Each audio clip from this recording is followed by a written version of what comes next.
لیکن پھر بھی اس کا ہاتھ اپنی پگڑی باندھنے کے باوجود اس پانی تک نہ پہنچ سکا۔ جب اس کی بیوی نے یہ دیکھا تو اس نے بھی اپنا دوپٹہ اتارا اور کہا کہ اس کو بھی ساتھ باندھ لو۔ اس کے شوہر نے اپنی بیوی کا دوپٹہ بھی اپنی پگڑی کے ساتھ باندھ کر کنویں پر جھک کر گڑوی کو نیچے کنویں میں کر دیا۔ بیوی کے پاس یہ سنہری موقع تھا، نہ جانے اسے کیا سوجی کہ اس نے اپنے شوہر کو دھکا دیا اور وہ اس کنویں کے اندر جا گرا۔ بیوی دل میں بہت خوش تھی کہ میری اس سے جان چھوٹی اور اب میں اپنے من پسند شخص سے شادی کر سکوں گی اور کسی کو اس بات کا علم بھی نہیں ہوگا۔ میرے دل میں جو آئے گا میں وہ بہانہ بنا دوں گی۔ اس نے بغیر کسی پرواہ کے اسی گھوڑے پر سوار ہوئی اور وہاں سے اپنا سفر واپسی اپنے میکے کی طرف شروع کر دیا، یعنی کہ اپنے والدین کی طرف چلی گئی۔ خوش قسمتی سے کنویں سے کچھ فاصلے پر ایک چرواہا اپنی بکریاں چرا رہا تھا۔ وہ دوڑتا ہوا اس کنویں کے پاس آیا اور ایک رسی کی مدد سے کنویں میں گرے ہوئے شخص یعنی علی شیر کو نکالنے میں مدد کرنے لگا۔ کافی مشقت کے بعد چرواہا علی شیر کو کنویں سے نکالنے میں کامیاب ہو گیا۔ علی شیر کی زوجہ کو خاص گھوڑا چلانا نہیں آتا تھا، اس لیے وہ دھیمے دھیمے اپنے والدین کی طرف جا رہی تھی۔ علی شیر نے اپنے کپڑے نچوڑے اور ان کو خشک کرنے لگا۔ اتنے میں ایک تیز گھڑ سوار آدمی اس کے پاس آ رکا اور پوچھا کہ سب خیریت ہے؟ علی شیر نے اسے کہا کہ آپ مجھے اگلے گاؤں تک چھوڑ دیجئے، آپ کا بہت احسان ہوگا۔ اس مسافر گھڑ سوار نے اسے اپنے گھوڑے کے پیچھے بٹھایا اور چل پڑا۔ یہ گھڑ سوار گھوڑا چلانے میں ماہر تھا، لہٰذا ابھی علی شیر کی بیوی اپنے والدین کے گھر کے دروازے پر پہنچی، پیچھے سے علی شیر بھی جا پہنچا۔ جیسے علی شیر کی بیوی اپنے گھوڑے سے اتری اور اپنے والدین کے گھر داخل ہوئی، والدین نے اسے پوچھا کہ تمہارا شوہر کہاں ہے اور سب خیریت تو ہے؟ اتنے میں پیچھے سے علی شیر نے کہا کہ جی سب ٹھیک ہے، وہ میرا پیٹ خراب ہو گیا ہے۔ علی شیر کے سسر نے کہا کہ کوئی بات نہیں بیٹا، تم یہاں پر رکو، میں تمہارے لیے حکیم سے دوا لے کر آتا ہوں۔ وقتی طور پر یہ بات رفع دفع ہو گئی۔ علی شیر کو دیکھ کر اس کی نئی نویلی دلہن یعنی اس کی بیوی کے پاؤں تلے زمین نکل گئی کہ یہ کیسے یہاں آ گیا۔ یہ بہت ڈرنے لگی کہ اب میرا سب جھوٹ سامنے آ جائے گا اور میری بہت بے عزتی اور بدنامی ہوگی، حتیٰ کہ اس کے پاؤں کے نیچے سے زمین کھسک گئی۔ اس کا سارا جسم پسینے سے شرابور ہو گیا کہ یہ کم بخت یہاں کیسے آ گیا۔ میں تو اسے اپنی طرف سے مار کر آئی تھی کہ اس سے اب جان چھوٹ جائے گی۔ خیر، اب وہ یہ سوچنے لگی کہ اب یہ ساری بات کھل جائے گی اور میرا شوہر میرے والدین اور میرے بہن بھائیوں کو، رشتہ داروں کو ساری حقیقت سے آگاہ کر دے گا۔ جبکہ علی شیر نے سوچ لیا تھا کہ اللہ کا شکر ادا کرنا ہے اور گزارا کرنا ہے، جو ہو گیا سو ہو گیا۔ جو میری بیوی نے میرے ساتھ کیا، اب میں اس کے ساتھ ایسا نہیں کروں گا کہ اسے شرمندگی کا سامنا کرنا پڑے۔ جبکہ اس کی بیوی یہ نہیں جانتی تھی، وہ تو اسی ڈر میں تھی کہ اب میرا شوہر ذکر کرے گا، اب بتائے گا، اور یہی سوچ سوچ کر اس کا خون خشک ہو رہا تھا اور اب وہ اپنے شوہر کی آنکھوں میں آنکھیں ڈال بھی نہیں سکتی تھی۔ خیر، علی شیر نے عصر کی نماز ادا کی، اس کے بعد کھانا کھایا۔ جبکہ بیوی اس کی یہی سوچ رہی تھی کہ اب میرا شوہر بتائے گا، لیکن اس نے کسی کو اس بات کی بھنک تک نہیں لگنے دی جو واقعہ اس کے ساتھ ہو چکا تھا۔ اسی طرح شام ہوئی، دلہن کے والد اور بھائی بھی کام سے گھر واپس لوٹ آئے، لیکن کسی کو نہ دلہن نے کچھ بتایا اور نہ ہی اس کے شوہر علی شیر نے کچھ بتایا۔ گفت و شنید ہوتی رہی، حتیٰ کہ رات ہو گئی اور ان کے بستر لگ گئے اور یہ سو بھی گئے۔ جبکہ بیوی اس کی اسی انتظار میں تھی کہ اب میرا شوہر بات کرے گا، اب بتائے گا کسی کو، لیکن اس نے کسی سے کوئی ذکر نہ کیا اور خاموشی کے ساتھ سو گیا۔ اگلے دن صبح اٹھا، فجر کی نماز ادا کی، اس کے بعد ناشتہ کیا اور پھر اپنی ساس سسر سے کہا کہ اچھا، اب مجھے اپنی بیوی کو لے کر نکلنا چاہیے، لہٰذا مجھے اجازت دیجیے۔ اس کے ساس سسر نے کہا کہ ٹھیک ہے بیٹا، اللہ کے سپرد۔ ساس سسر نے اپنے داماد اور بیٹی دونوں کو دعاؤں میں رخصت کیا۔ جبکہ اس کی بیوی اب بھی یہی سوچ رہی تھی کہ شاید میرا شوہر کسی پلان کے تحت مجھے لے کر نہ جا رہا ہو، یا وہاں مجھے کوئی خطرہ نہ ہو، یا مجھے کوئی نقصان نہ پہنچائے۔ خیر، میاں بیوی اسی گھوڑا پر دوبارہ سوار ہوئے اور سفر کرنا شروع کر دیا۔ جب اسی کنویں پر دوبارہ پہنچے تو اس کی بیوی نے کہا کہ 1 منٹ گھوڑا یہاں پر روکیے گا۔ اس کے شوہر نے کہا کہ خیر تو ہے۔ اس کی بیوی نے کہا ہاں، 1 منٹ روکیے گا۔ اس کی بیوی اور وہ دونوں گھوڑا سے نیچے اترے۔ اس کی بیوی اس کے قدموں میں بیٹھ گئی اور اس سے معافیاں مانگنے لگی کہ میں نے جو کیا وہ بہت برا تھا، بہت غلط تھا، میں اس پر بہت زیادہ شرمندہ ہوں، میں تو آپ کو مارنا چاہتی تھی اور میں نے اس میں کوئی کسر نہیں چھوڑی تھی، میں بہت خود غرض عورت ہوں، مجھے معاف کر دیجیے۔ میں نے آپ پر بہت بڑا ظلم کیا، آپ کے ساتھ بہت بڑا دھوکہ کیا، میں نے جفا کی جبکہ آپ نے بدلے میں میرے ساتھ وفا کی اور حق نبھا دیا۔ میں نے ظلم کی انتہا کر دی اور آپ نے صبر و شکر کی انتہا کر دی۔ اگر میرا خون حلال کا ہوا تو آج کے بعد میں تمہاری کسی بات کی نافرمانی نہیں کروں گی اور تجھے صدقے دل سے مجازی خدا مانوں گی، اور آپ کے سوا میری زندگی میں کوئی نہیں آئے گا۔ اپنی چادر اور چار دیواری کی ہمیشہ حفاظت کروں گی، ساری زندگی اب آپ کی خدمت کروں گی، آپ کی تابع داری کروں گی، یہی میرے جیون کا مقصد ہے۔ ساری زندگی آپ کے پاؤں دھو دھو کر پیوں گی، ساری زندگی آپ کی غلامی میں گزار دوں گی۔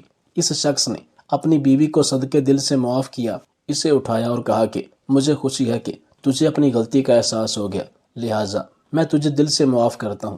اس کے بعد علی شیر کی اولاد ہوئی، حتیٰ کہ پوتے پوتیاں نواسے نواسیاں ہوئیں، ان کی شادیاں ہو گئی، لیکن کبھی ان دونوں کا آپس میں کوئی تنازع نہیں ہوا، کوئی جھگڑا نہیں ہوا، زندگی ساری سکون سے گزری۔ علی شیر نے لب لباب بیان کرتے ہوئے کہا کہ میرا اس وقت کا کیا ہوا صبر و شکر اور گزارا میری ساری عمر کی جیت ثابت ہوا۔ اللہ نے مجھے صلہ دیا اور ہماری زندگی بڑی خوش اسلوبی سے گزری۔ صرف اس وقت کا صبر اور گزارا میری ساری زندگی میں خوشیوں کا باعث بنا، امن کا باعث بنا، اور سکون اس گزارے کے بدلے میری زندگی کا حاصل ہوا۔